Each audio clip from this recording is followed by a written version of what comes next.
Señor Carlos Messía, bienvenido. Buenos días, muchas gracias por la invitación, a sus órdenes, gracias por la invitación. No, gracias a usted. A ver, cuéntenos, por favor, de qué va la propuesta y finalmente, ¿qué es lo que se ha aprobado? Porque no es que se le quitan todos los beneficios a los exmagnatarios, hay algunos que permanecen a fin de cautelar la figura que finalmente, o por la posición que finalmente ellos han ocupado. Sí, bueno, lo que pasa es que los presidentes de la República gozan de un sueldo vitalicio después que han dejado el cargo. Por ejemplo, en los Estados Unidos, si no me equivoco, los expresidentes reciben $200.000 mensuales. No es la realidad del Perú, obviamente, desde el punto de vista de lo que significa la institucionalidad. Esta es una iniciativa del FREPAP que, digamos, yo no estoy muy seguro, porque creo que lo que necesitamos son instituciones. El problema es que los presidentes de los últimos años o de los últimos periodos han estado envueltos en temas de corrupción.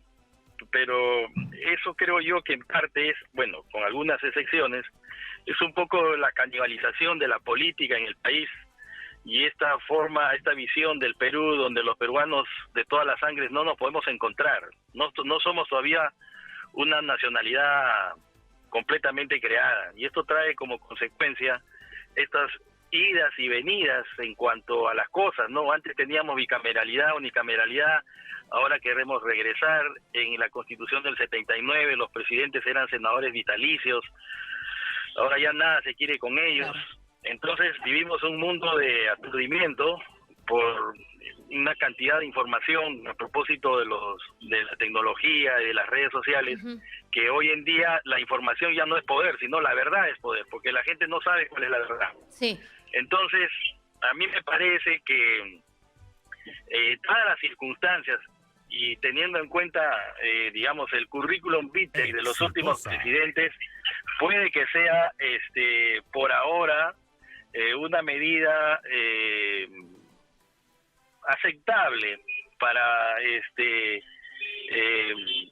digamos, calmar un poco las aguas, en el sentido de que si no quieren que los presidentes tengan pues una pensión, bueno, pues que no la tengan, ¿no? ¿Ya? Pero eso demuestra en alguna medida de que en el Perú hemos perdido los referentes, no tenemos líderes a quienes podamos tratar con la cortesía y con la cordialidad que se merecen. Un presidente, un hombre de Estado que ha personificado a la nación, que ha conducido los destinos del país, se supone hacia buen puerto, necesita del país una suerte de agradecimiento, pero no queremos darle nada, ¿no? Somos un país egoísta, dividido, enfrentado. Entonces me parece que no hay condiciones en este momento como para que uno pueda decir no, oponerse, que los presidentes sigan teniendo una pensión digna o una remuneración digna después que dejan el cargo. Pero, y uno mira hacia atrás y dice, bueno, pero ¿se merecen estos? Entonces estamos en una situación muy, muy complicada, ¿no? De modo que, y ya con... Sí, y voy a dar con esto pase ya a Cristian Juberger, que está con nosotros, congresista, pero usted tiene una posición en la que se debería de pronto dar estos beneficios, pero las circunstancias y los últimos años por los presidentes tan cuestionados determinan que finalmente apoye esta medida. Claro, porque si usted mira hacia atrás, al único presidente que se respeta es a Belaúnde y a Paniagua, ¿no? Y para los demás están sumamente cuestionados, claro, porque Valentín Paniagua y Belaúnde no suscitaban odios y ya están muertos. El otro es el presidente García, que está muerto, pero que suscitaba muchos odios. Y los demás están vivos y cuestionados. Entonces, uno no debe legislar ni hacer reformas a la Constitución o a las leyes mirando a las personas que han cometido delitos o que han tenido faltas de algún tipo, sino que debe legislar en función de las instituciones.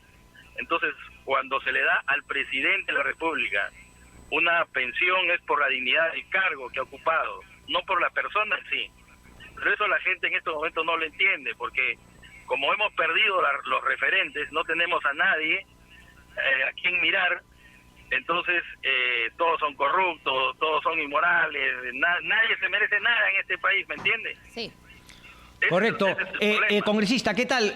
Buenos días. Pero, ¿cómo cambiar justamente la percepción de la ciudadanía respecto a sus políticos, en este caso a sus past presidentes, ¿no? Expresidentes, y también de alguna manera el accionar de los políticos para que se vuelva a generar esa confianza, ese respeto de ese liderazgo que usted mencionaba, que hace pues que muchos peruanos digan, caray, Fernando Belaúnde Terry merecía, ¿no?, su pensión vitalicia y más. Entonces, la pregunta es, o sea, ¿qué hacer primero para recuperar ese prestigio en la clase política? Porque hoy día suena efectivamente y va de la mano con el sentir de la ciudadanía prohibirle todo, ¿no? Y en esa misma línea creo que encaja el tema de eliminar la inmunidad parlamentaria. Claro, como se ha venido utilizando, desprestigiando la clase política, nadie quiere inmunidad, pero antes se utilizaba para hacer el bien, darle inmunidad parlamentaria a los congresistas. El tema de la pensión vitalicia, uno podría decir incluso la no reelección de congresistas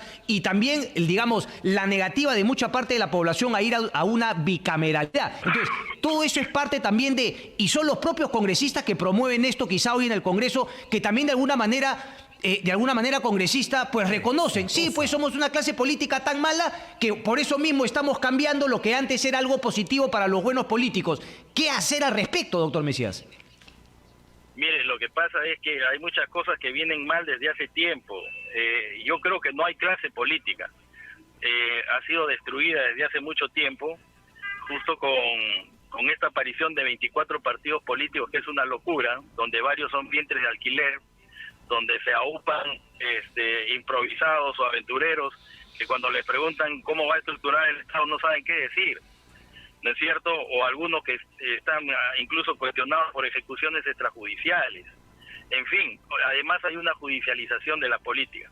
Lo primero, creo yo, es que efectivamente la culpa de todo esto lo tienen los políticos, o bueno, para hablar en plural, lo tenemos los políticos, aunque yo tengo recién 8 meses en política, y lo que veo es que lo primero que tienen que hacer los políticos es respetarse ante sí mismos, dar muestra a la ciudadanía de que son capaces de debatir en función de ideas, de programas y de lo que es bueno para el país. Tú eres más o menos corrupto que yo, porque ahí entonces todos se disparan a las piernas.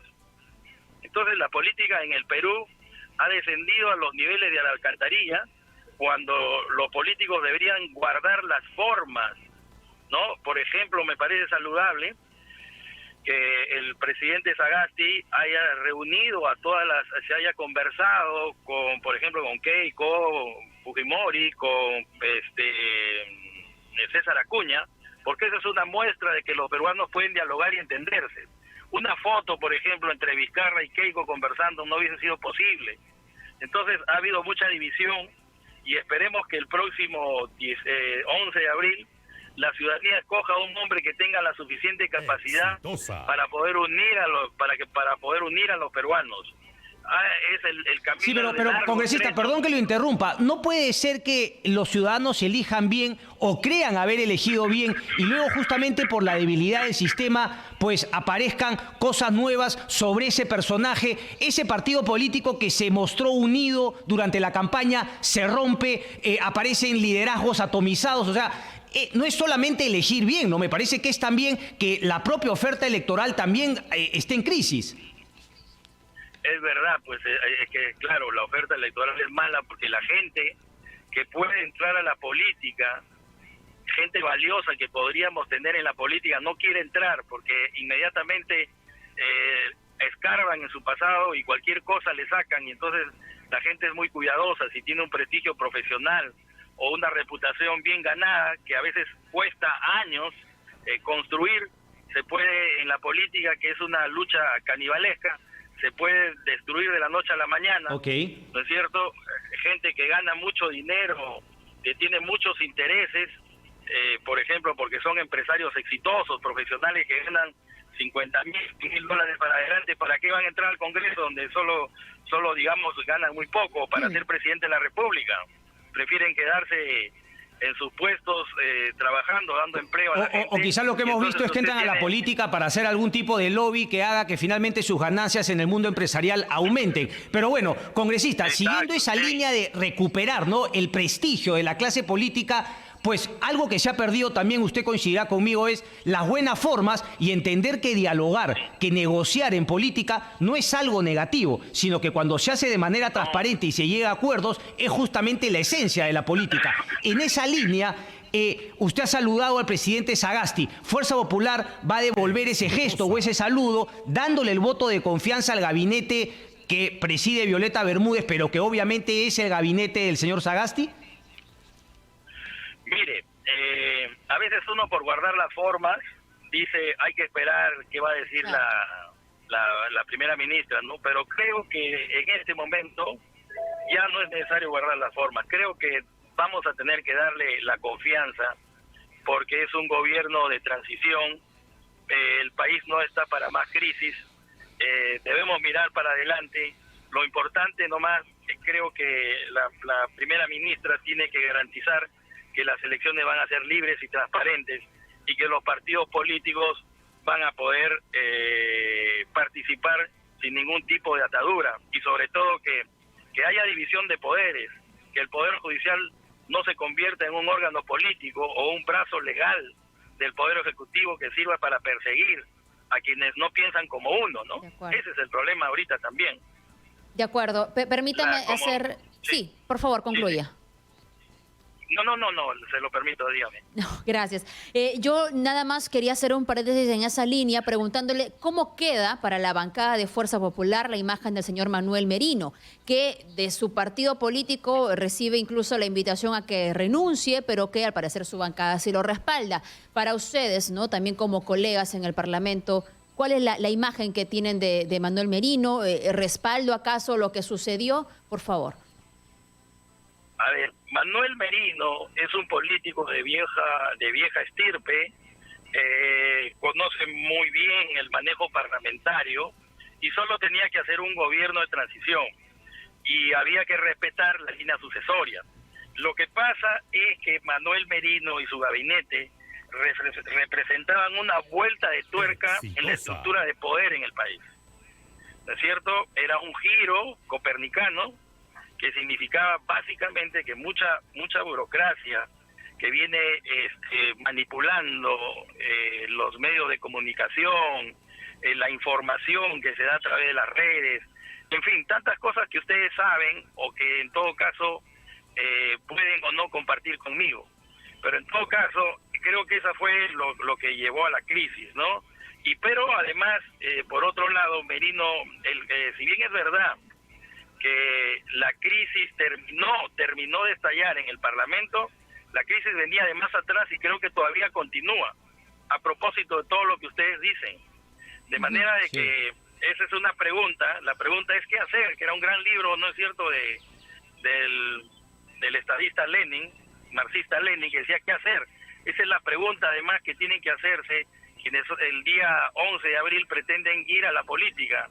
Preguntarse desde ahora qué hacer para salir del atolladero en que nos encontramos, porque no solo es una crisis de salud pública, no solo es una crisis del empleo, sino también es una crisis de la moral. Usted puede reconstruir la economía y puede reconstruir la salud, pero la moral, la confianza, eso es lo más complicado, y ese creo que es el gran reto de los políticos que van a asumir su cargo el 11 de abril. De acuerdo. Le hago una precisión en todo caso en el mismo tema.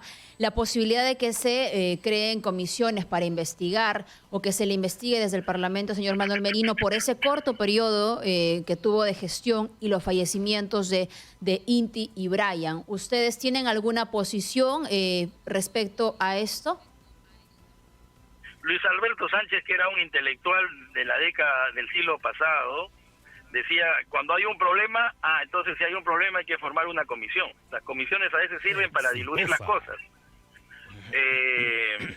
Yo creo que hay que lamentar siempre la muerte de cualquier persona, sobre todo cuando son jóvenes que ven truncado su proyecto de vida.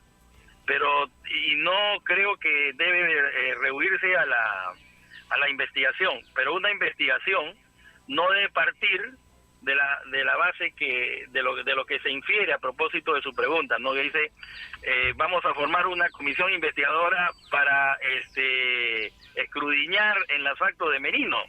No creo que Manuel Merino haya sido el único culpable, más bien deberíamos formar una comisión para investigar las causas de la crisis política, ¿no? Y por qué estalló y cómo se desarrolló y quiénes participaron y quiénes asusaron y quiénes obviamente son los responsables de la muerte de estos dos jóvenes, que nunca debió ocurrir. Pero la marcha se supone que era pacífica también, ¿no?